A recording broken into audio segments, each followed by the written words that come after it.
Hola, esto es Historias del Espectáculo y aquí os voy a contar todo lo que hay detrás de las canciones, cantantes y actores que han sido parte de nuestra vida. Hoy... Benny Hill, que nació como Alfred Horton Hill el 21 de enero de 1924 en Southampton, una ciudad del sur de Inglaterra. Name 4 fruits that begin with the letter N. An apple on a machine which had been repaired by an equally short-sighted repairman. Tengo que confesar que me he reído mucho con sus actuaciones. No sé si eso estará mal visto ahora. Bueno, igual incluso vienen hasta a detenerme. Sí, ha pasado lo mismo que con el piropo, que antes era una galantería y ahora es un delito. Las cosas son como son, han cambiado mucho desde los tiempos en que él triunfaba. En esa época yo lo consideraba como lo que era, simplemente humor, un humor satírico, y se puede denominar de muchas maneras: vulgar, esperpéntico, grotesco, absurdo, burlesco, disparatado y sobre todo astracán, que es un género que conoce muy bien nuestro gran director Pedro Almodóvar y que gira en torno a las bufas aventuras de un personaje extravagante. Ridiculizaba de tal manera a los tipos salidos a los que perseguían a las mujeres que más bien era a favor del feminismo que en contra de este. Sí, porque hacía que pareciesen ridículos, pero hoy esa clase de humor se toma, para mi gusto, demasiado en serio. No sé, es como si en pintura, mal comparado, dijéramos que la maja desnuda de Goya es pornografía, o la estatua del dios Apolo. No hay que exagerar. Bueno, a lo que vamos, a contar su historia. La madre, Helen Cave, se ocupaba de las labores de la casa y tuvo mucha importancia en la vida de su hijo. Incluso durante años, al fallecer el padre, estuvo viviendo con él. Madre e hijo vivieron juntos hasta el fallecimiento de ésta. Su padre, Alfred, tenía una curiosa profesión. Se dedicaba a vender preservativos y completaba sus ingresos con su trabajo de payaso. Creció en una familia donde hacer reír era una profesión. Nieto, sobrino e hijo de payasos, no había muchas dudas sobre qué profesión debía de elegir. Aunque en un principio trabajó como lechero, chofer, operador y hasta baterista de un grupo. Su abuelo fue quien lo introdujo en el mundo del espectáculo. Se buscó un nombre artístico, Benny, y suprimió su primer apellido y dejó el segundo, Benny Hill. Hay quienes piensan que lo de Benny era por el nombre del teatro en el que debutó en 1941 y otros piensan o creen que fue por Jack Benny, el cómico favorito de su abuelo. Con ese nombre ya comenzó a actuar en nightclubs, teatros y cenas de empresa. Hizo una audición para el teatro Windmill y así consiguió su primer empleo dentro del teatro profesional.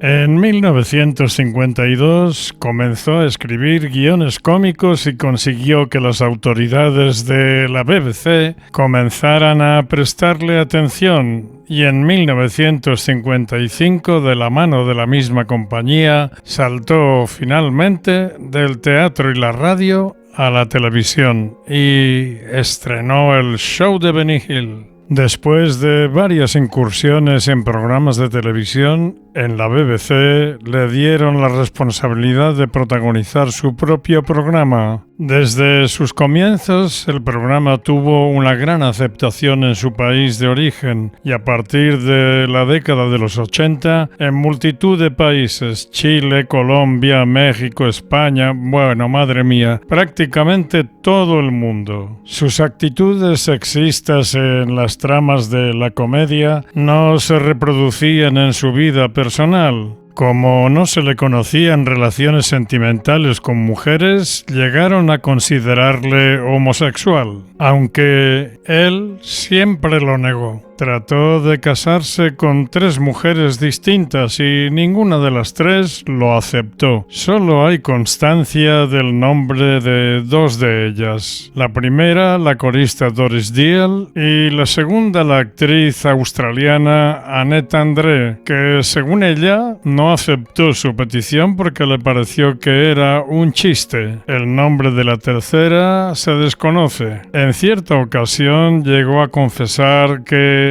su tipo ideal de mujer era la que trabajase en una oficina, una fábrica o una tienda. Y siguió diciendo, es donde están las guapas con sentido común. No parecen corresponderse con las que elegía para su programa. Ese rechazo le produjo un gran trauma y no siguió insistiendo. Coartó sus iniciativas de relacionarse con las mujeres. Prefirió relacionarse con el dinero, que le era mucho menos esquivo. Amasó una gran fortuna, pero no hacía uso de ella en vida. No tenía coches, no tenía casa propia. Era un personaje muy peculiar. Entre sus muchos admiradores descubrimos a Charles Chaplin y Michael Jackson. La familia de Charles Chaplin lo invitó a su casa en Suiza y allí Benny descubrió que Chaplin tenía una extensa colección de su trabajo en vídeo. Y Michael Jackson fue personalmente a visitar a Benny en el hospital cuando éste se recuperaba de su ataque al corazón en febrero de 1992. No son sus únicos admiradores, también lo admiraban incondicionalmente Burt Reynolds, Michael Caine, John Mortimer, Mickey Rooney, Clint Eastwood y Frank Sinatra. Ahí es nada. Algo tendría de bueno para que personajes tan importantes como estos lo admirasen, aunque otros se dedicaban a decir que era un acosador, que era incorrecto todo lo que hacía.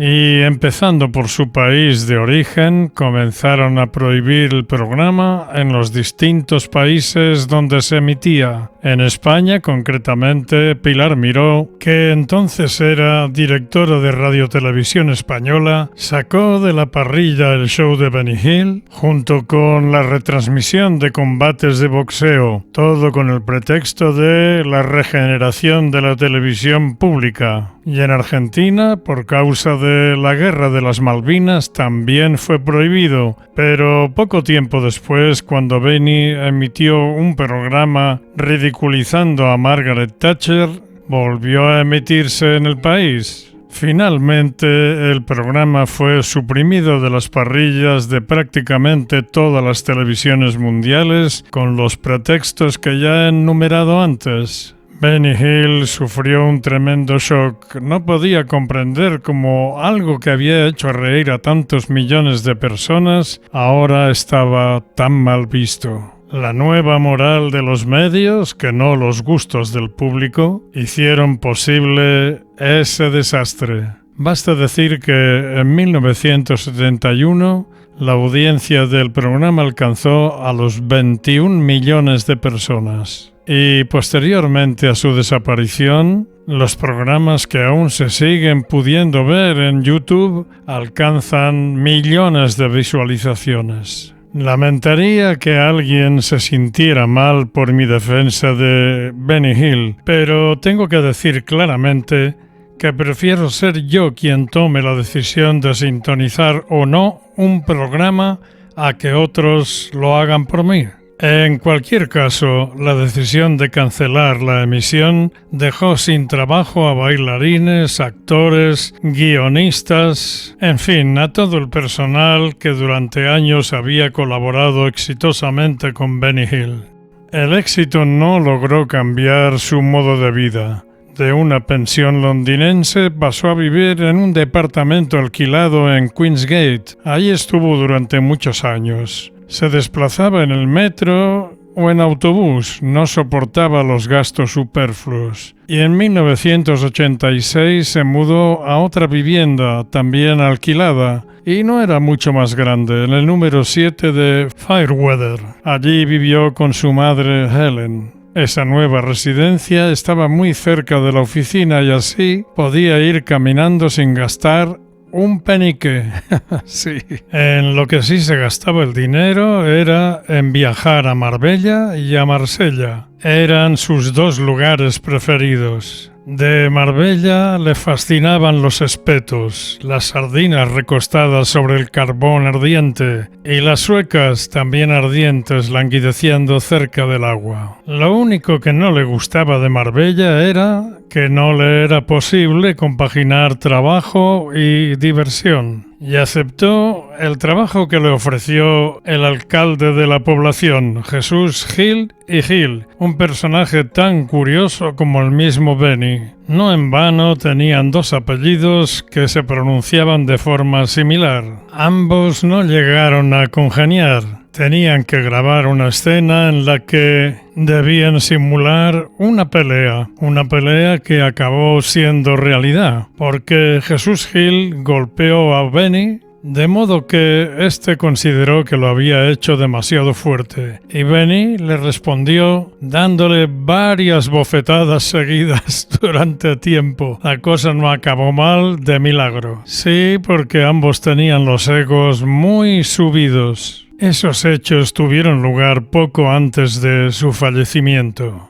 A su regreso a Londres, sentado en una butaca frente al televisor, ninguneado por la crítica y reverenciado por los grandes, aún con la sal de Málaga pegada a su cuerpo, la muerte visitó a Benny Hill. No fue una visita realmente inesperada. A principios de los 90 pesaba más de 100 kilos y sufría problemas por su obesidad. El 11 de febrero de 1992, tras un ataque al corazón, los médicos le recomendaron perder peso y hacerse un bypass coronario, pero él se negó. Una semana más tarde se le diagnosticó insuficiencia renal. Y 2 meses después, el 20 de abril de 1992, encontraron su cuerpo. 5 días después de su fallecimiento, lo encontró su productor, Dennis Kirkland. Después de varios intentos de contactar telefónicamente con su representado, al no conseguirlo, Kirkland subió por la escalera de incendios hasta el 3er piso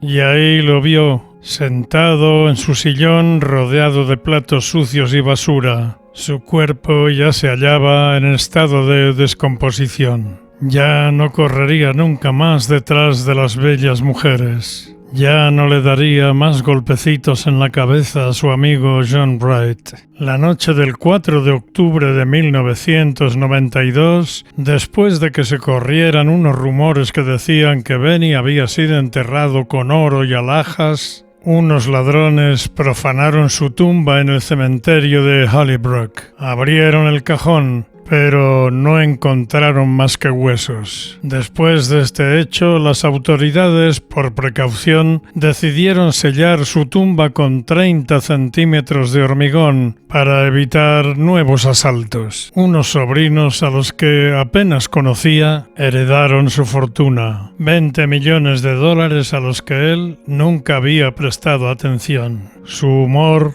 no lo heredará nadie, ahora está cancelado.